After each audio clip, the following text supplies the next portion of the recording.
and welcome back to another episode of the On the Sideline podcast with Jackson and Kyle. And I am joined here, as always, by the man who can throw the ball more than 15 yards down the field. Kyle, how are you doing?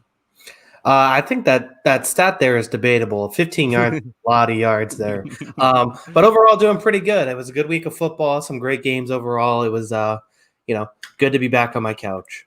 Yes, it was a great, very fun week of football. Everyone, make sure you do not check out our predictions episode last week. We got a lot of stuff wrong there. But let's just go ahead. Let's just jump into it. We'll start things off with the game we just watched. Green Bay really proving they are for real, even though we already really knew they were for real. Pretty impressive win, I thought, from the Green Bay Packers.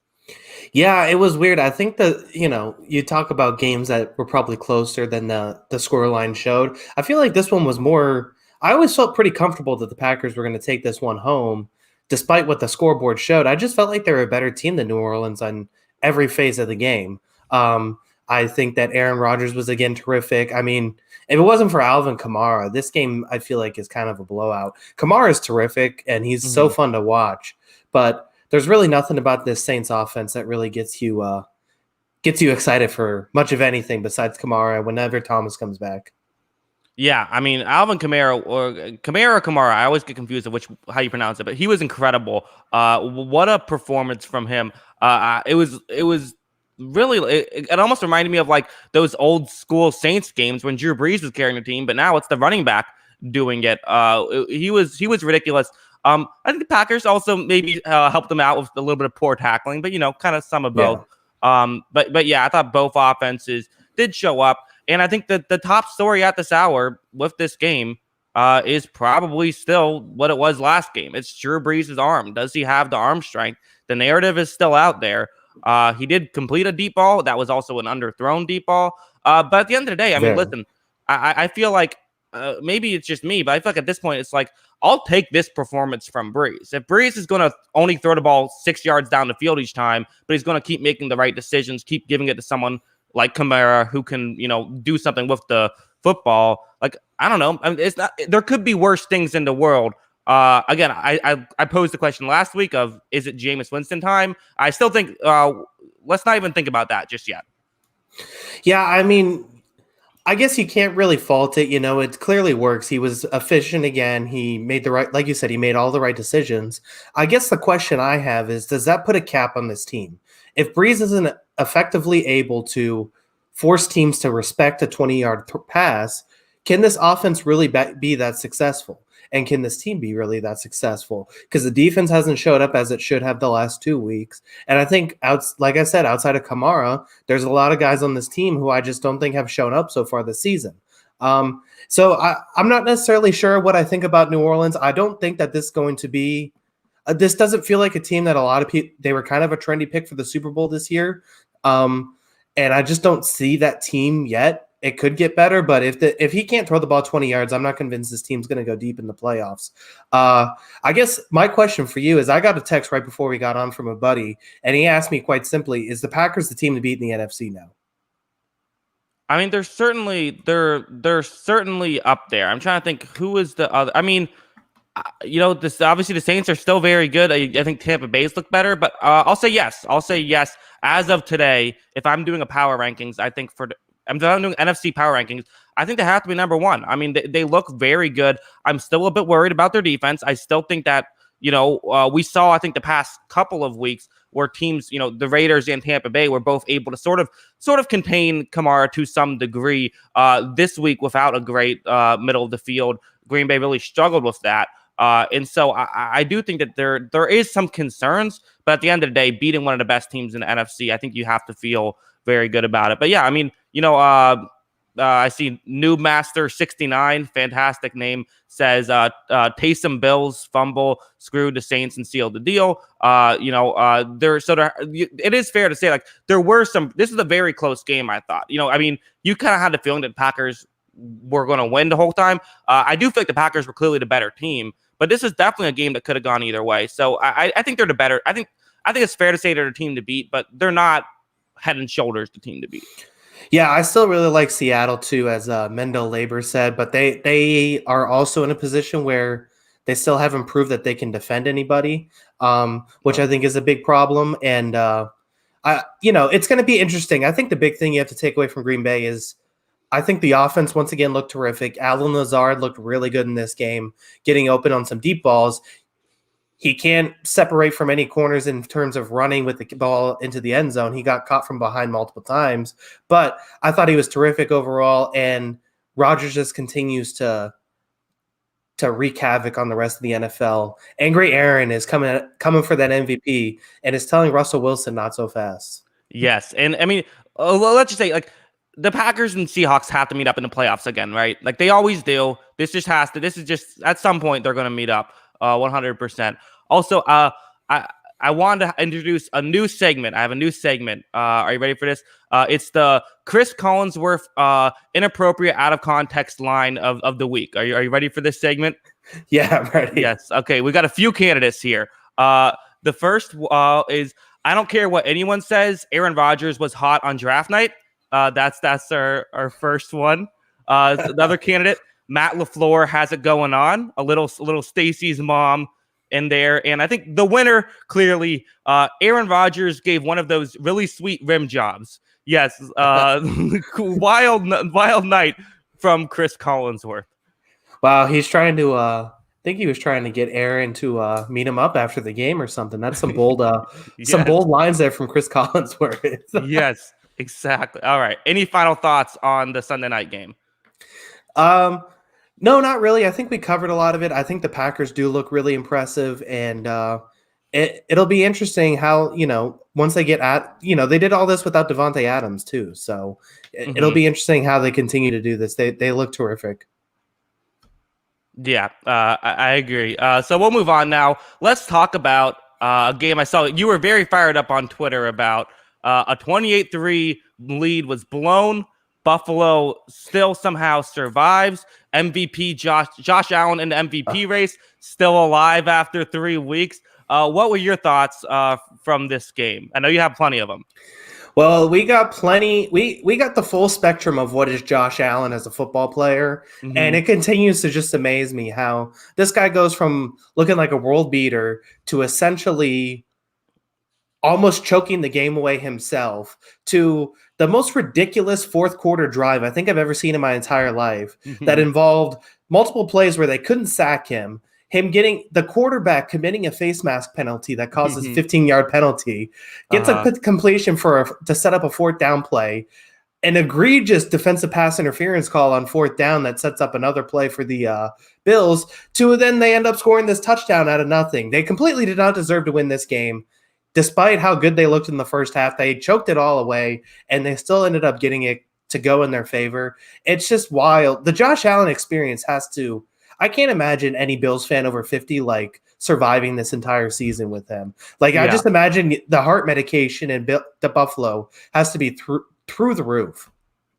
Yeah, no, he's crazy. He's electric to watch, though. If you're a neutral fan, and you kind of have skin in the, you're competing with the Bills for a division title. For me, I don't care whatsoever if they're good or not. So it's fantastic to watch. It was just a weird game all the way around. It was 28-3. It seemed like okay, obviously there's the meme number, so you think that it's gonna be over. There was so many wild moments. There was a weird interception call where it appeared as though it was a completion. They decided to call it an interception that screwed over the Bills earlier on in the game. And then there was obviously, as you mentioned, the odd on fourth down pass interference. The Bills also completed a 3rd down and 22 earlier on to do that. I also thought that, you're saying that they choked it away. I thought it was a lot of, I still haven't watched the full game. I watched as much as I could. But I thought a lot of it, too, was just McVay and Goff making good adjustments and changing things at halftime as well. And also for Josh Allen, has to feel a little sweet picking on Jalen Ramsey a little bit after, all the things he had said in the past about him. Yeah, this was not the best game for Ramsey. That touchdown play, he just I don't know what he was trying to do there, especially when they described it perfectly, too, on the broadcast. He has the sideline to his advantage. and essentially jumping the fade route from Diggs, who he has size on, and Diggs just plays him over the middle for. I didn't understand the play at all on Ramsey's point, and then back to Allen too, because I can't get over this. He had another play too on that fourth quarter drive where he ran for a play. He scrambled and ran, and it looked like that he was going to get tackled and burn a timeout. And he did one of those goofy laterals that he always does that turns into a fumble every time, but he continues to do it. But this fumble bounces out of bounds. And I'm like, this is the most ridiculous thing that he keeps getting away with this. But it turned out to be a brilliant call because they don't have to use their timeout because it bounces out of bounds and the clock stops. So he doesn't waste any time. The clock stops on a fumble where he was tackled after a 2-yard game. Maybe he's actually the smartest person alive, and I just don't know it. But yeah, probably. I mean, there was a lot that went into this game. This game was awesome, actually, and it just stinks that it came down to that pass interference call, which I did not agree with whatsoever. They're both engaging on that play, and I don't agree that it's a pass interference. And if it is a pass interference call, like Mike Pereira said, then the rule needs to be changed. The defender has just as much right to that spot and making that play as the offensive player does. If he's going to engage with you at that line of scrimmage, then he's giving up his position to not be touched by a defender. That's my opinion, at least.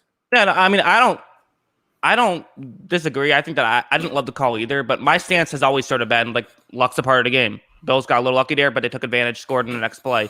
So, maybe next time don't give up a 3rd down and 23. And also, I've checked out the Rams Reddit, and credit to them, they were very much not blaming the refs. They were blaming things to go. So good job by them. The thing they need is a defensive pass or a pass interference call to go in their favor, right? Exactly. I think they kind of have them.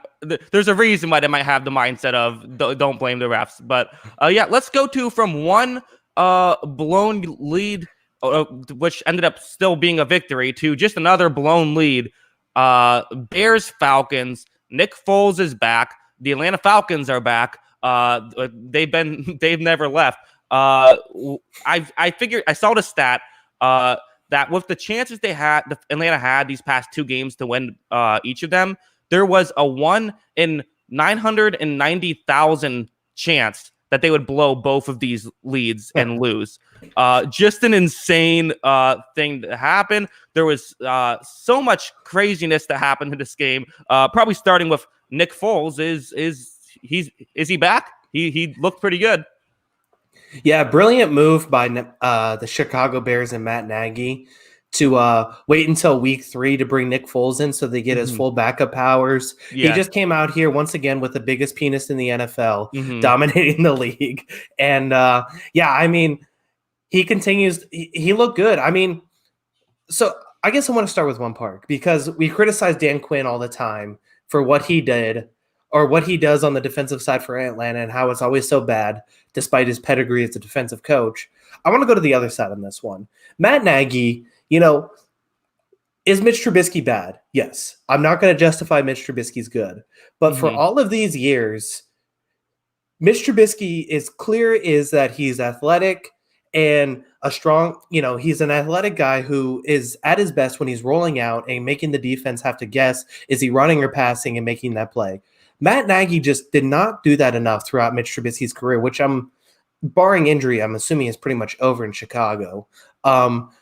He just didn't do that enough. They had a 3rd and 2 play for a guy who's not accurate in Trubisky, and they throw a 50-yard bomb like he's going to do something with that sort of play. Now, I think this offense is better suited to Nick Foles' skill set, so that's kind of why I think he should have started to begin with. But if you're this offensive guru and you can't look at what Mitch Trubisky does well and utilize that to your offense, there's not a lot that Mitch does well, but there is a few things that he does pretty well, especially with his athleticism. And he just botched that over and over and over again all this time. And Nick Foles comes in and, he looks awesome because the offense fits what he likes to do, sitting in the pocket. Well, I'm a little more bearish on Nick Foles with the Bears right now. My concern is that let's see what happens when they play a better pass rush. Let's see what happens when the offensive line gets tested with Nick Foles, because we saw in Jacksonville it was not it was a mess. Quite frankly, I think Chicago has a bit of a better receiving core, but it's nothing crazy better. I think there's a couple other takeaways for the Bears that are going to go underlooked here. I think just Akeem Hicks being back is just so huge. We saw how much it hurt him last year not having him. I think him being back is huge. Their running back position, which was already kind of a mess, they now lose Cohen. He tore his ACL. So that could be some more concern for that offense, which really is kind of just good receivers and Nick Foles right now trying to hold the fort. And also just one weird note. There was a moment when it was a 4th down and 17. It was like 11 minutes left, and they were down 16 points. They elect to go for it. Nearly got the completion, so I guess it almost worked. But I thought it probably would have made sense to kick the field goal there and make it a 13-point game. It's still 2 scores, but it's probably going to end up being 2 scores anyways. So I think they probably kicked the field goal. But either way, worked out for Chicago. Yeah. I mean, they ended up winning at that weird Allen Robinson play in the end zone was a little odd too. I thought he came down with the catch, but you have to establish real estate in the end zone to get a touchdown catch in the NFL. But at the end of the day, they ended up winning the game, so that's all that matters. Dan Quinn is battling with Adam Gase. They're going neck and neck here for first coach fired. They're really trying to just get it. They're really going toe to toe. It's going to be really close. I think they're both fired within the next few weeks. There's just no hope left with this. I said before on our preview show, I'm like, things have to get better for the Falcons. They have to have luck bounce in their favor. And you said, no, it doesn't really. And it doesn't. So, yeah. I mean, I just think there's no hope left with this franchise with Quinn. They need a reboot. Exactly. They play in my division. I've watched this team for a long time. This team is going to stay what they are. This is not. They need an exorcist. Yeah, they're the team that, like, in professional wrestling, when you have a guy who's like not very good, who's just there to make like the other like star fighters like look better. Like that's who the Falcons are. They're the team you have to set up a storyline. Yeah, wild one there. Let's talk about the tie.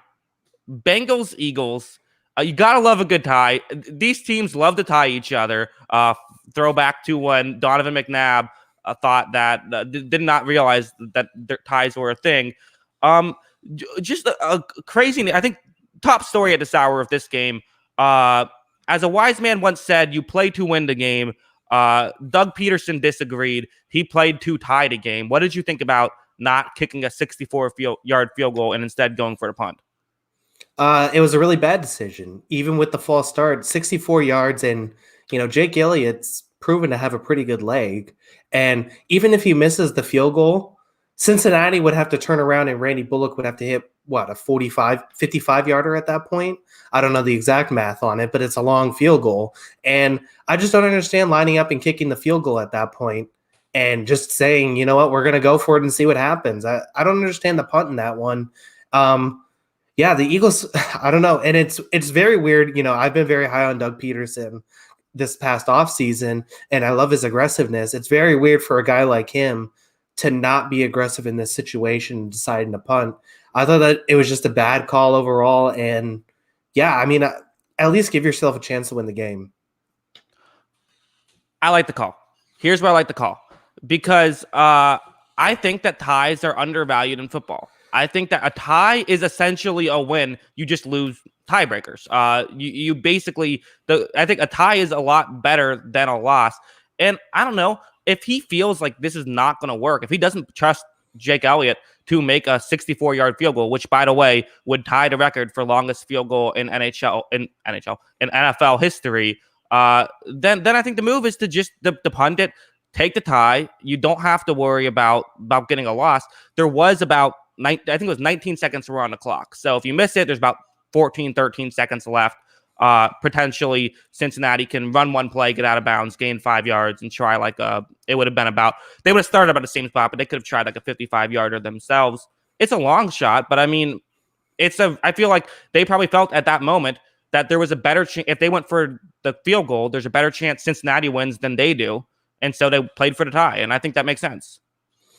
Yeah, I can understand it. It's a tough situation. I mean, there's a lot of issues I have with this Philadelphia team all of a sudden. Like, what is our panic meter for Carson Wentz now? I mean, 3 weeks. This was not a good Cincinnati team. This is a bad secondary in Cincinnati. And he looked bad again. he's looked bad all 3 weeks. And, everyone had this on the schedule as like, okay, if they lose, this is the bounce back game because this is not a good team. And he continued to look porous at quarterback. Yeah, no, I'm with you. The Wentz thing is so bizarre. I mean, he had a bad week 1, and we were both kind of like, okay, let's not freak out. One bad game, he'll be fine. But now he just keeps doing this. And, you can blame the surrounding talent all you want. But part of what people were so crazy about Wentz last year was that even without a talented supporting cast, he was able to have success. Well, now he's not able to have success. And this is not a good football team by Cincinnati, I think. There was also underrated, but one of the worst decisions by a head coach that no one's going to remember for the Cincinnati, when it was the Eagles got the first down, so that are in field goal range. They have no timeouts left, so they have to hurry. And for whatever reason, Cincinnati just randomly called a timeout just to give them more time and to help them out. I guess it ended up working in the end, but it's just a very bizarre thing by Zach Taylor, and yet it didn't matter.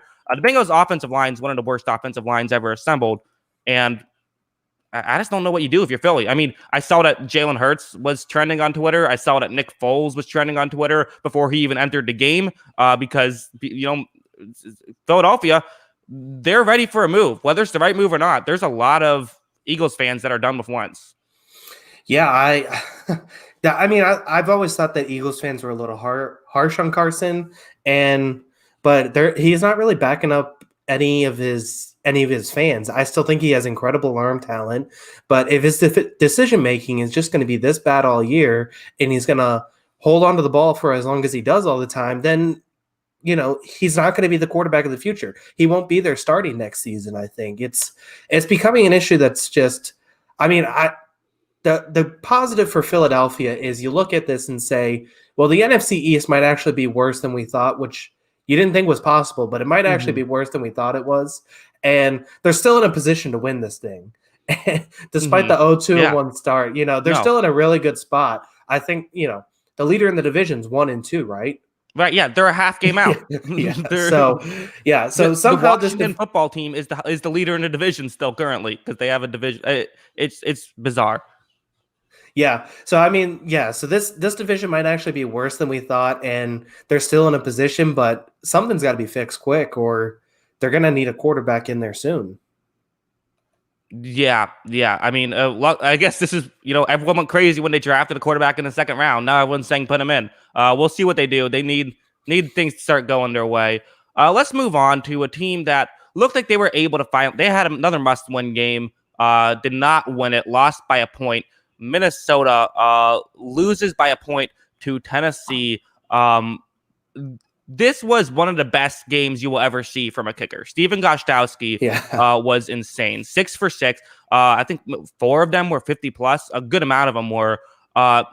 From missing 5 in the first 2 weeks, he was insane. And I mean, he was the MVP of this game, no doubt about it. Yeah, 51, 54, and 55 yarders. That's pretty nuts. And, I think the frustrating thing for Minnesota is they actually didn't play bad this week. Justin Jefferson looked awesome. Adam Thielen had his touchdown. Dalvin Cook looked awesome. And they still lost. They still blew it in the second half, which just doesn't work. And, I don't know what it's going to take for them to finally win one of these games. That's the best performance they had all year against one of the better teams that they've played all year. I mean, they played Green Bay, but, it's still a pretty good team, and they just weren't able to put it together. That second half was just terrible from them. And Tennessee just fought and, did Tennessee things that, this is how they win the games. They just scrap and claw their way to victory. Well, I actually thought this was kind of a disappointing game from Tennessee's perspective. I thought they had some real blunders, I thought. You had Tannehill throw. It was a great play by Harrison Smith, but he also did underthrow a ball that led to an interception. The key blunder was on what was an easy pick 6. Clowney has a completely unnecessary block in the back that puts them outside of field goal range, or they were right on the outside of field goal range. Then Tannehill gets sacked. They end up going from a pick 6 to no points whatsoever. I do think Tennessee was the better team. I think if they play this game 10 times, I think Tennessee wins like 7 or 8 of them. But Minnesota had a real chance here. And again, I think that this is kind of a heartbreaker if you're a Vikings fan. This is one you really needed. Is there some positives that maybe Minnesota has found it, or is this just the nail in the coffin?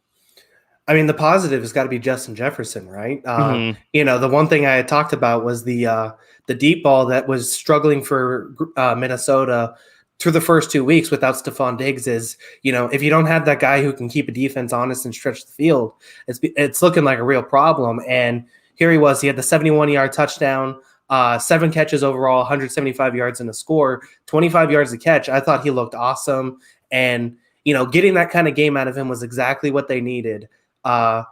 So you take that out of the way as a positive. The offense looked better. I mean, Kirk Cousins couldn't have gotten much worse than last week, Hmm. but he Yeah. did get better. He did throw 2 picks again, but at the same time, I thought everything was better. It's just, you got to put games away when you can. I thought Tennessee did a good job of fighting back. You mentioned the interception from Tannehill. He threw some great balls, though, in the second half He did. to set He up did. some Hmm. he threw some great ones that set up some Henry 1-yard scores. I thought he was really good towards the end of that game, bringing his team back. Yeah, no, as many mistakes as Tennessee made in the first, 2 or 3 quarters, they were flawless in the fourth quarter, and that's kind of what this Tennessee team has done. Really, is they've closed games so well, which is how it with the Tannehill, Vrabel once they've gotten together. I also see someone is a Fitty Wop in the chat, very annoyed that you said Green Bay and Tennessee were the best, not the Colts. But I think that's a fair comment. I think you're fine in saying. I mean, Colts are good too. But yeah, no, very fun game. Let's talk about your team now. Let's go to Raiders Patriots. This was one of the games that I got wrong. You're very happy about this. What are your? I'll kick it over to you. I know you kept a close eye on this one. What were your thoughts on your Patriots? Kind of a classic Patriots win over the Raiders. Yeah, so I was really nervous about this game all week. And then at the last second, I threw down some money on the Patriots. I felt really good about it by the end Okay. of it. And Mm-hmm. I was just like, listen, this Darren Waller thing was great, but Belichick is not going to let this guy do this again. They can target him 12 times through his first 2 games. He is not going to get 12 targets in this one. And yeah, they shut him down. I thought everything, it was a big bounce back performance from the defense. I thought Carr looked good in spurts, but at the same time, you can't turn the ball over 3 times or 2.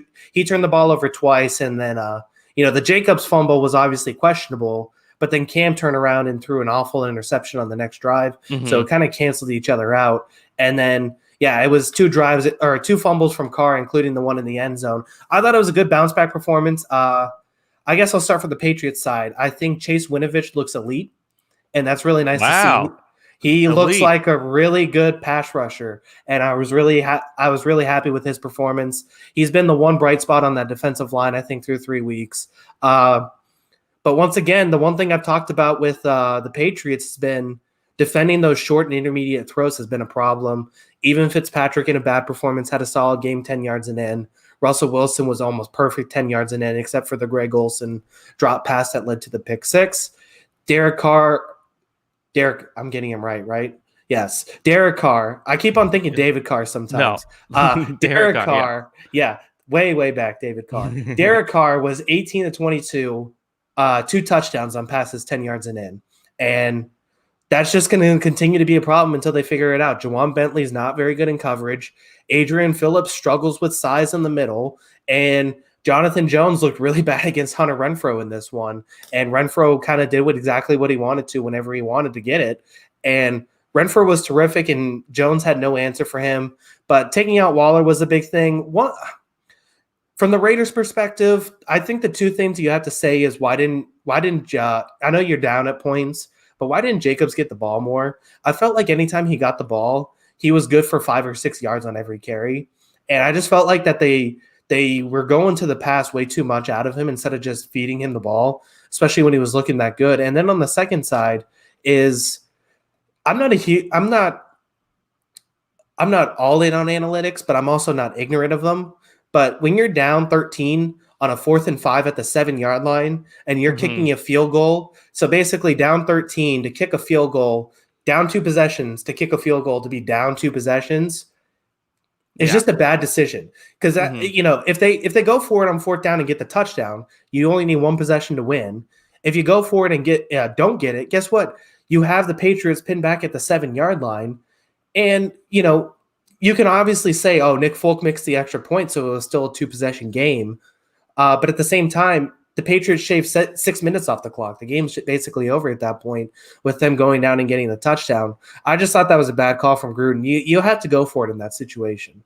Yeah, I'm with you. Let's talk about a couple standout statistics. Rex Burkhead averaging 8.2 yards per carry. Sony Michel averaging 13 yards per carry. This is on 6 attempts from Burkhead. And Michel, 9 carries for 117 yards. What happened there? I'm taking it kind of with a grain of salt. So Cam Newton was our leading rusher the first 2 weeks. Yeah, and he, our running backs really needed that kind of spark, and it looked like early in the second quarter, JJ Taylor gave that to us. He looked good in his runs, and then all of a sudden Burkhead found some room, and then Sony Michel started getting room between the tackles up the middle. But at the same time, I'm looking at it, this Raiders run defense is not good. This is probably I gotta say, quick side note, I was really wrong on Damon Arnett. He looks like a stud. And I really like him at corner, but their run defense, especially with, I think Kwiatkowski was out, was just abominable. And that's just, you could have got a guy from Everett High School over in Boston, and he probably would have had 5 yards of carry against this run defense. It just wasn't very good. But for the Patriots, you have to feel positive because the running game had been so bad for the first 2 weeks. And, people were saying, is Sony Michel going to last when Damian Harris comes back from IR, or is he going to be the one who's cut in this situation? And he comes out and has a big game in his 9 carries. So you have to feel positive about that. It's good to get back that running game back and establish that strength. Yeah, good stuff. For the Raiders, they play the Bills next week, so another tough matchup for them if they sort of struggled with New England. You got to figure it might struggle with Buffalo as well. Speaking of struggling, let's go to the Texans. Texans now 0-3. Had a really tough schedule, I think. For Deshaun Watson, I actually thought that he played pretty well as a whole, but there was one interception that a lot of people got on him for. I didn't actually think it was that bad. It was a 3rd down and 15. He was on his enemy territory, but not quite in field goal range. Just figured I'm going to throw it up. It still ended up inside the 20, so I'm not freaking out about that. I think my biggest takeaways from that game, though, is that the Texans defense just has some problems, and especially with losing DJ Reader, their run defense just does not look good.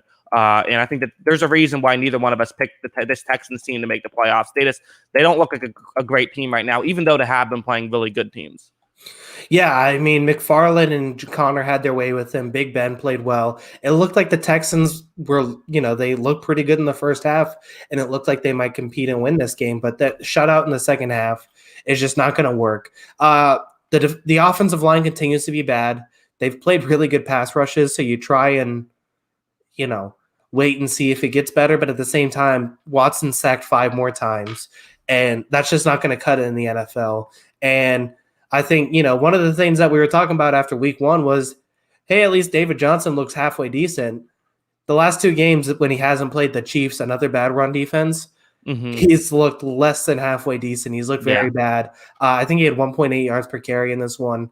Yeah, I mean, the Texans, they're missing a lot of pieces that they really need to be good. I think this is a really bad football team with a good quarterback.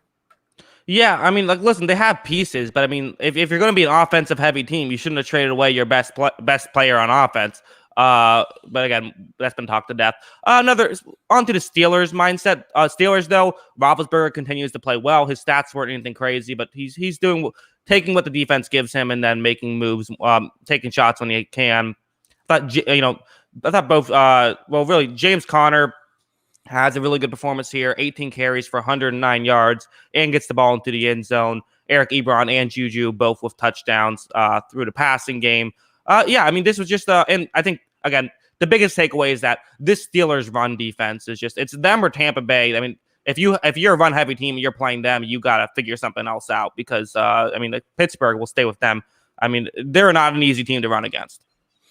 Yeah, they're not an easy team to do anything against on offense. Yeah. But especially run the football. Yeah, I mean, yeah, it's a tough situation. This Steelers team is, this is the exact argument I made that they're the third best team in the AFC at the beginning of the season.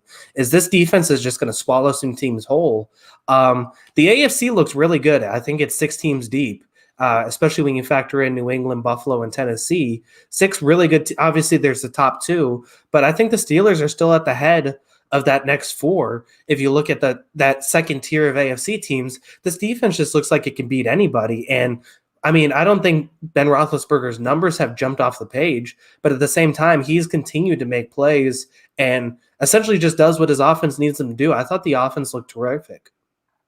Yeah, no, I'm with you. I think this Pittsburgh team is really good. They've scored at least 26 points every game. So can be a bit misleading here and there, but nevertheless, I mean, they put points on the board, and more importantly, their defense is just fantastic. This is the Pittsburgh team that I think Pittsburgh fans were hoping they would be. And I mean, would we be? They're in the championship contending bubble, right? For the AFC, I think I would put 4 teams in there, and I think that it's New England, them. And then obviously Chiefs and Ravens for now, and we'll see if plenty of time left. But you don't put Buffalo and Tennessee in that? Well, I mean, I guess you could. I mean, yeah, there's just too much. It's too early. I guess you do have to put them both in there. And then the other thing about, I think Tennessee might be a little bit below, but I still really like Tennessee. It's too early to do that. I'm setting myself up for failure doing that. We'll just move on. We'll go ahead. Let's talk Cowboys Seahawks. This was a fun game. A lot of craziness. What was your thoughts of this one?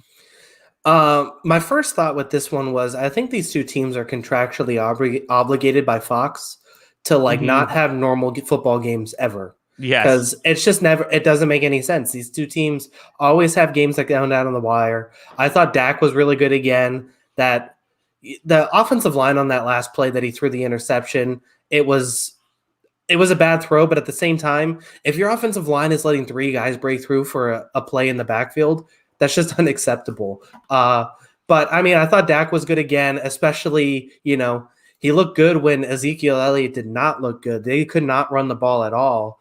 But I mean, the story of this is Russell Wilson again, right? 5 more touchdowns. He's on pace for 74 touchdowns this year, passing.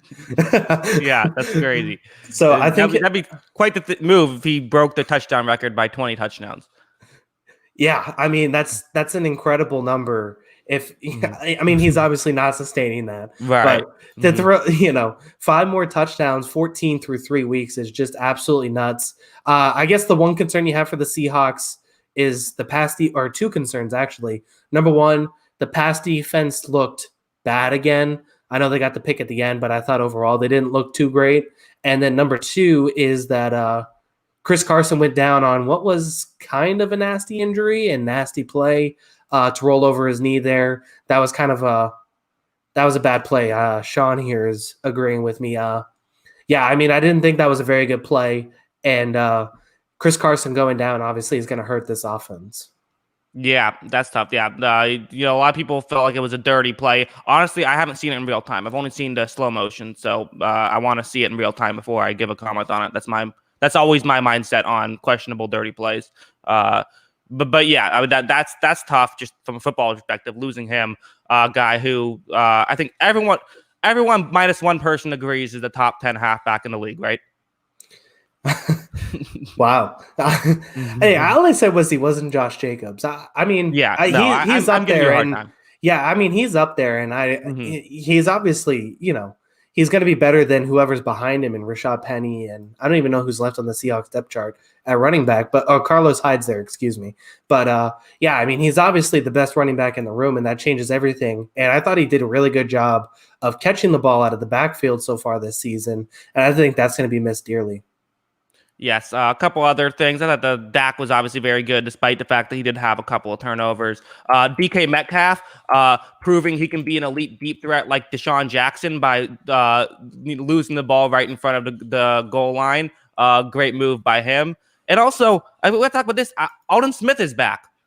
Aldon Smith, a fantastic game, forced Dallas. Wild, right? I mean, he's been out of the league for 4 years. Hey, I said this in week 1. He looked awesome in week 1. And again, another 3 sacks in this one. I mean, he's, he was obviously an incredible athlete before all the the drug issues, but to be able to come back to the NFL and just pick up right where you left off is pretty sensational. That was he's continued to look awesome. It's almost not fair because now they have him and DeMarcus Lawrence, who are just two incredibly fast guys on the edge there. It's a good thing to see, a nice redemption story, Yes, very good. Hopefully DeMarcus Lawrence starts playing like DeMarcus Lawrence soon. But yeah, very fun to see. Let's talk about my team now. I'm going to be impatient. Talk about my team. Bucs beat the Broncos. Not honestly, I realized not too much to talk about in this one. It was kind of just it was a game that we expected to win. It's a game that we won pretty handedly. The Bucs defense looks as advertised, very good. Brady, Brady probably did have his best game, at least statistically he did. I thought he was good last week as well. Really, I mean, this was a game where Chris Godwin really showed that he is an elite level receiver. This is a game where Mike Evans ended up with a great stat line of 2 catches for 2 yards and 2 touchdowns. You don't see that happening too often. But there were a few plays like, you had a Mike Evans fade in the back of the end zone where Brady just throws it up. And it was like, we never got those of Jameis. Those were the Jameis Winston throws are just him throwing into triple coverage and hoping for the best. We don't get like these low risk plays that work out. So that was very fun. But as a whole, I mean, and OJ Howard had some really good catches. Gronkowski probably had his best game. So Tampa Bay starting to look more and more like the team we thought they would be when we saw them on paper. Yeah, I mean, I think that every week for Tampa right now is just kind of like, oh, how's the offense developing? This is the first week where they had all the pieces that everyone was really excited about, and it looked really good. I mean, you're taking it kind of with a grain of salt because the Broncos are obviously banged up and look bad through these 3 weeks. But yeah, I mean, I thought the offense put it all together. I made the comment that when Gronk put out the comment in the middle of the week that he's a blocking tight end now and is only there for blocking, I'm like, this is definitely the New England Patriots in him, and he's going to get 10 targets this week. He ended up with 7, so I was pretty close. Uh-huh. Yeah, I mean, I think this offense is slowly getting there, but they also I think they're just going to be awesome when this all clicks together. I think Brady was really good. Evans and his size is just something that he's never really had it from a wide receiver. Chris Godwin back healthy is looking good. Gronkowski gets into the game this week. And, Ronald Jones rejuvenation at running back too. I thought he looked good in his 13 carries. So just a good performance all around from the offense. Shaq Barrett is awesome on defense in his little redemption game against the Broncos that they kind of talked about in pregame. Coming from Denver. So I thought it was a great performance overall against a bad Denver team, especially with Jeff Driscoll in there. Yeah. I also think that the redemption thing is that's just proof that we're always going to root for the players over the teams of really the redemption is that he turned down more money to be because he wanted more starting time. Then Denver, they offered him more money. They just had 2 really good guys. But yeah. Still feel good for Barrett. He had the 2 sacks, including a safety. In that one, someone in the chat says Tampa defense is insane, and yeah, I think that is the biggest takeaway. It's just this defense is a really good defense. I know it was Denver, but it's still a great game, and they play the Chargers next week. That should be another interesting one, I think. Yeah, I mean, I think so. We were talking a little bit about the top 2 teams with the Packers and Seahawks potentially. I put Tampa 3. I picked Tampa to win the division, and I still feel really confident with this pick, especially after see this offense slowly develop through these first few weeks. This is their preseason, and they're already kind of clicking here by week 3. Talent-wise, this team, as long as they keep themselves away from committing so many penalties, I don't see any reason why this isn't winning the NFC South and easily up there with Seattle and Green Bay as one of the top 3 teams. Yeah. Okay. Here, let's do a little bit of talking about the Broncos as well. Let's not forget about them. We have a fact or fiction. Blake Bortles starts Thursday. Do you think Blake Bortles will get the start on Thursday? I mean, if you looked at talent, he probably should because Jeff Driscoll is not who I consider an NFL quarterback. Mm-hmm. But at the same time, it's not necessarily easy for a quarterback to come in and learn an offense in a week and just get ready to go. So I could see it either way. I could see maybe Driscoll getting one more week to play, and then eventually it is going to be Bortles. I mean, if they're going based on talent, I think Bortles is a better quarterback. But yeah, I think just learning the offense is going to be tough. Especially they play Thursday night too, right? Mm-hmm. Yeah, Yeah. no chance. I think there's no way he's going to be ready to play by Thursday and have a full playbook. So I'm going to go with Driscoll. Yeah, that makes sense. And then easy matchup the week after too, playing New England. So that'll be an easy one for him if he wants to do that. We'll go ahead and move on. He loves playing Uh, New England. yeah. Let's talk Lions Cardinals. Detroit gets in the win column here. Really, I think biggest takeaway here was Kyler Murray. He just looked like a young player. He had his one of his worst game, easily the worst game of the season, one of his worst games as a pro. I also think we got to give some credit to Detroit. I thought let's even give some credit to Matt Patricia. We're not big fans of him. I thought that he called things pretty well. He dialed up blitzes at the right time, and they really were successful. Lions offense still pretty predictable, but they were able to come together and get the win. And this is kind of like what we talked about last week about the Cardinals felt like a 2-1 team and the Lions feel like a 1-2 team. So now if the Lions winning, they can balance that out. Yeah, I mean, it completely makes sense. I thought it was a good performance from the Lions. I said in pregame, you don't want to get to the late in the fourth quarter with the close game with Matt Patricia, fourth quarter genius. Mm-hmm. But no, I thought the defense looked good. And like you said, Kyler forced some throws that led to mistakes. It was nice to see Jeff Okudah getting involved and looking pretty good as that corner. He had a lot of hype going number 4, and he came up with that pick. I thought he was very good today. And yeah, I mean, I still think this Arizona team's good, but you're relying on a young quarterback, and sometimes you're just going to kind of get these games where he's just making the wrong plays. Yeah. I mean, and I think sometimes we kind of forget, like, oh yeah, this guy is, he's been done so well as a young player. I think we sometimes forget, oh yeah, he is still in his second year.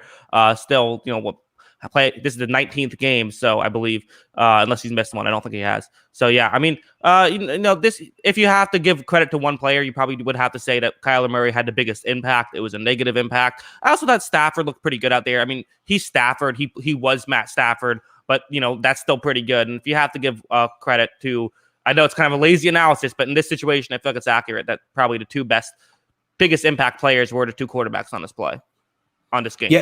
Yeah, I'd agree with that. I think, I don't think Detroit's that bad of a team talent-wise, but obviously, coaching and decision-making is why they were 0-2 to start the season, and they ended up making the right decisions this week. And I think, Mahomes and Lamar have almost watered down our expectations that everyone should be awesome right away, especially in year 2. We talked about Kyler with his year 2 leap that Mahomes and Lamar made in their second year. Obviously, it was Mahomes' first year starting, but year 2 as a quarterback, that's not normal. Okay. It's not normal that the guys who are third-year quarterbacks are essentially the best 2 guys in the league at the position. So I think that we jumped the gun a little bit on this. I still think Kyler's going to be terrific, and he's going to have a terrific year. But to say that he's all of a sudden going to win an MVP and be a Lamar or Mahomes, we can't just jump down everyone's throat that they're instantly going to be that. That's more of an anomaly throughout NFL history. Yeah, not everyone is Josh Allen, right? Yes, exactly. Yes. No. Yeah. I'm with you. And even like Lamar, like he played like 7 games his first year and was really good in them too. So it's like those guys are pretty much just immediately great. Is more than anything. But yeah, I also see someone, PD Sports is, or here, this is what I wanted to use, disagrees with you a little bit, says Okudah, only really looked good, with the interception, but that may be true. But again, that's kind of what you look for in a rookie. I feel like, I need to see the all 22, but that's kind of what you look for in a rookie is not necessarily being good every snap, but making certain plays and starting to learn that consistency. Right. Yeah. I mean, I think that rookie cornerback, I still think is the hardest position to learn in the NFL. Probably, or I guess you'd say quarterback is number 1. But there are positions, it's easy for stat wise for a quarterback to look pretty good in the NFL as a rookie too. I think that cornerback's just really difficult because you're out on an island a lot of the plays, and there's some guys who have just looked terrible and they get better, and they keep working at it. If he's able to go in and make a big play, I think that's just what you have to say is, hey, he's able to make this play here. I think the same thing has been said a little bit for CJ Henderson at points too, is, well, I don't think he's looked terrific on every snap, that he's been able to make some plays when he needs to. And I think it's the same thing I kind of feel with about Arnett too. You look at these first round cornerbacks, you have to kind of say, if they can make a play, that's how they impact the game. Yeah, I agree. Let's go on. Let's talk now. Let's talk uh, Niners Giants. This game was a mess for the New York Football Giants. Through 3 weeks in the NFL, they have the fourth fewest rushing yards since 1948. Fourth fewest.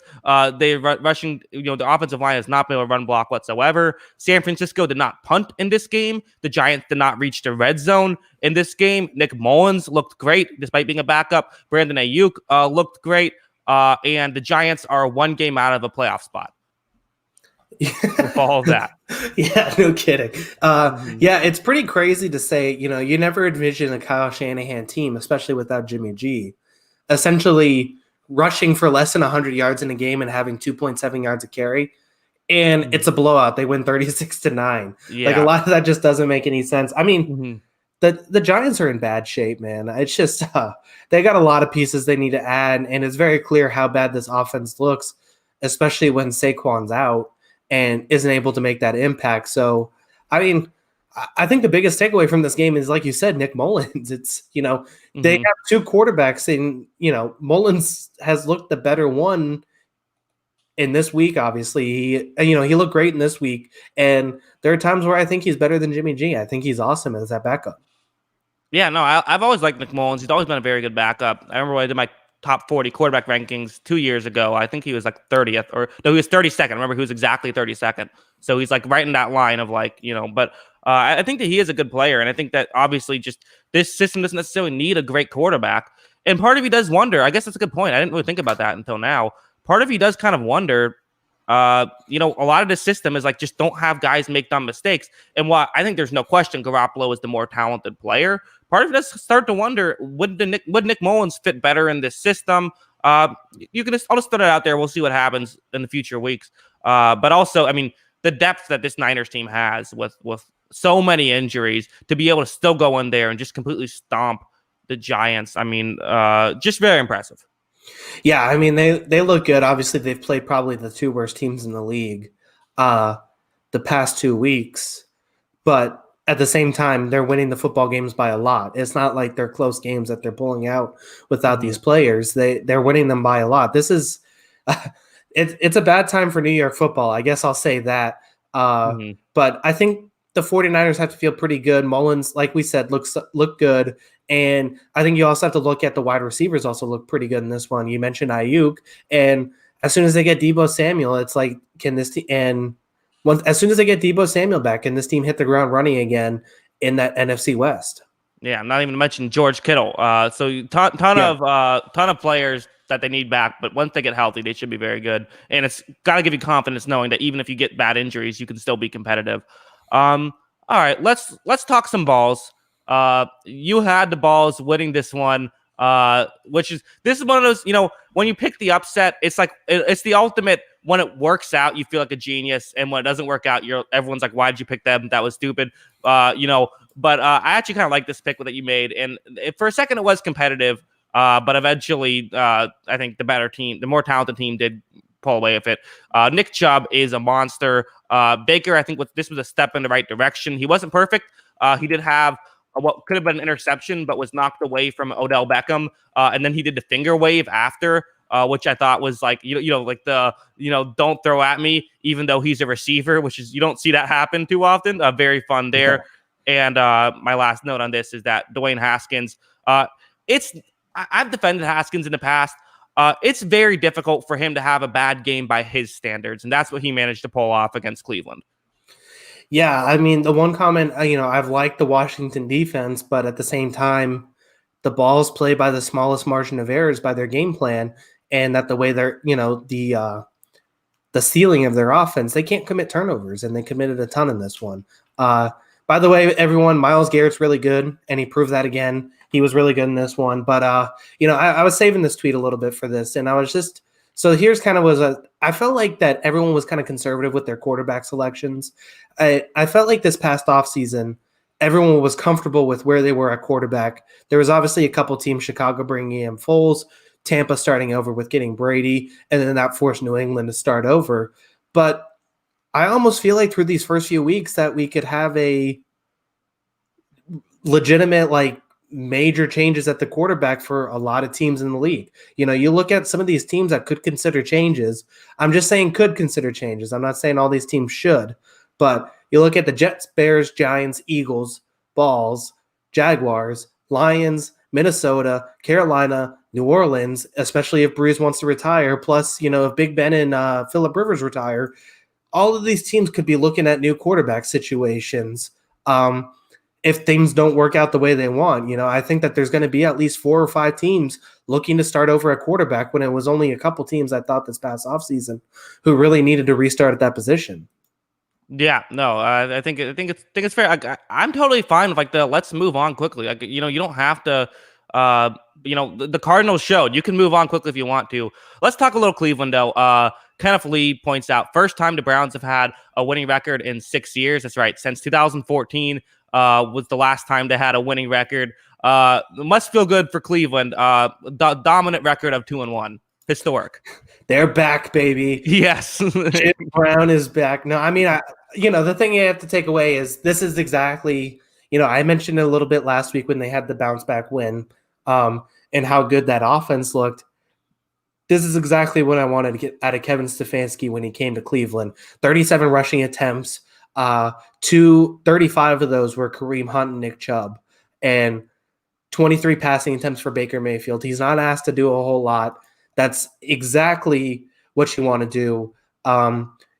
Baker doesn't have to make a lot of decisions. That's exactly what you want him to do. He has good weapons for when he needs to. But Nick Chubb is very, very good, and that's what you rely on. You rely on this run game that can be pretty special. Yeah. Is there some concern for Cleveland, though, of you were trailing at the start of the fourth quarter against Washington? You did great in the fourth quarter, but, this was a maybe more competitive game than you would have liked. You only win by 1 score to the Cincinnati Bengals, which, again, divisional matchup, but still closer than you would have liked. They have won back-to-back, but is there some concern going up against a pretty tough stretch playing Dallas, Indianapolis, and Pittsburgh? Yeah, I would say so. I mean, there are points in this team where they look like they're not going to live up their potential. I think that they had 2 full drives in the third quarter. Their third drive in the second half started in the third and then overlapped into the fourth. Their first 2 drives in the third quarter, they had negative 12 yards. And, you just, with all this talent on this team, you can't do that. So I think that you have some concerns, but at the same time, I think the Browns are just happy that they're, like you said, above 500 and 2-1. But yeah, it is tough sledding. That's also a tough division, especially, we mentioned Pittsburgh and Baltimore being really good.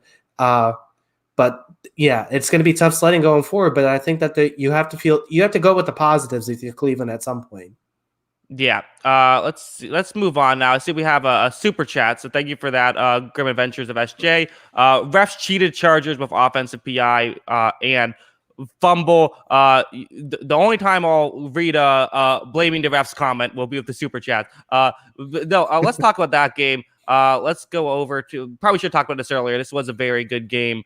Panthers, Chargers. There was a lot of interesting things. I actually thought that the Chargers were the better team in this game. I think that they made too many mistakes. And really, Carolina kind of just had the mindset of, let's just not make the mistakes. Let's take what the defense gives us. Let's not turn the ball over. Let's try to do our best to avoid these mistakes. I thought Carolina was better than their numbers might show. And the 2 biggest mistakes for the Chargers came late in the game. First, you had a situation where you had LAC is down by 5 points right after the touchdown. So they're going for 2 to make it a 3-point game. Keenan Allen drops a pass that he could have had, which would have made it a 3-point game, which, as we know, they got in field goal range later. And then in desperation mode, they go with a hook and ladder. It appears as though it's working. Eckler drops the football, which is just a frustrating situation. Tough way to lose for the Chargers. I remember Tampa Bay lost in a similar way where they almost put off one of those crazy plays and just fell short. Chicago last year also lost in a similar way. Very close game for the Chargers, and I think this would have been a big one for them to win. Probably a heartbreaker. Yeah, I mean, this is kind of the games that you have to win, especially if you want to be good in the in the AFC West. I think that this was a team that, like you said, I think they look solid, and it's pretty much like the better team lost because they turned the ball over more than the worst team. As like you said, it's as simple as that. And I know one of the fumbles was at the very end of the game, but they still fumbled 2 more times outside of that. I thought Herbert, you take away the positives. Herbert was really good again. Yeah, I mean, they just fell in a hole really early to Carolina, which made no sense. And then, Carolina was able to hold on at that point. Brian Burns was awesome in this game too. Have to give him credit. I thought he was very good. Yes, I see. Teddy Brickwater. It must be Teddy Bridgewater's brother in the chat says Burns a beast. Weird how they have different last names. So interesting how that worked. Yes. Yeah. No, I thought Burns is great. I love Burns. Burns is a fantastic player. Okay, we have 2 more games left. Unless you had anything else you want to talk about this one. Let's talk about the last Sunday game, and then we'll talk about the Thursday game. Let's go Jets, Colts. We said, is 11 points enough? Clearly it was not. This is about as expected. Darnold was horrible. He threw 2 pick sixes, 3 interceptions overall. 2 of those to Xavier Rhodes, who is maybe back. I think the Jets, yeah. Hey, get on the hype train at least for today. I think that the Jets, at this point, you can make a strong argument that Frank Gore is their best player on offense. The fact that you can't just immediately write that off kind of just shows what kind of a team this team is dealing with right now.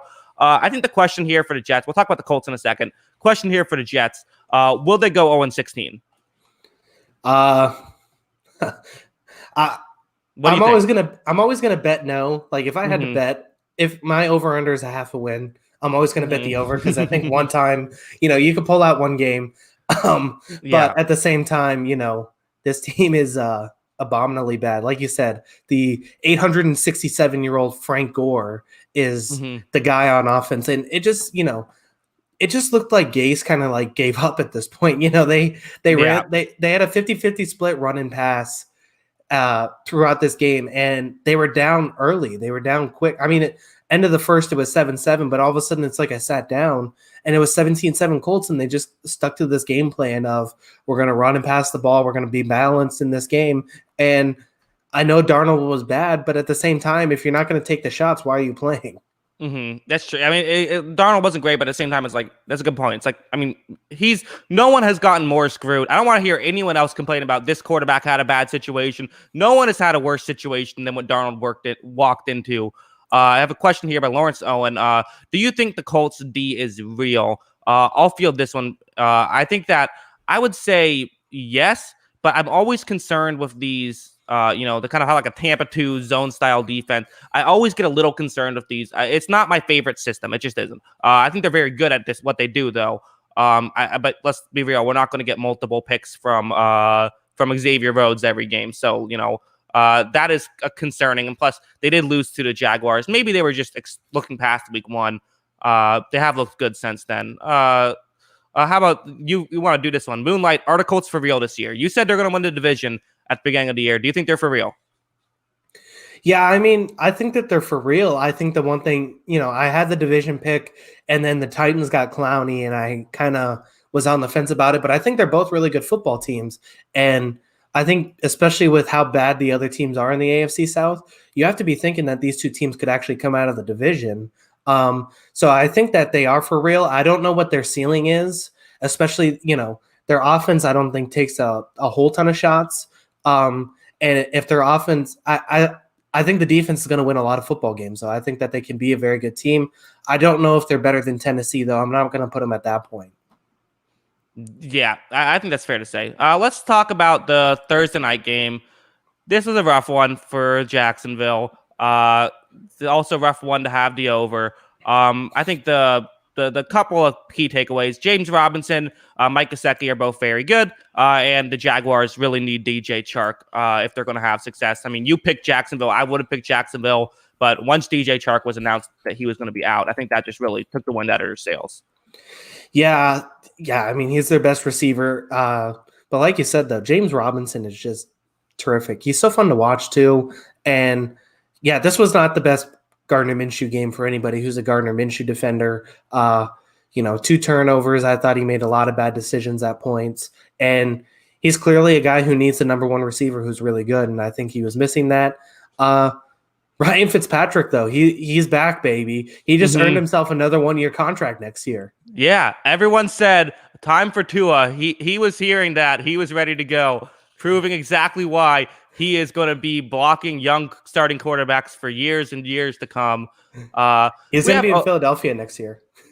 Yes, exactly. A bit of an odd super chat. Colby Covington is my dad. LeBron isn't woke. All right.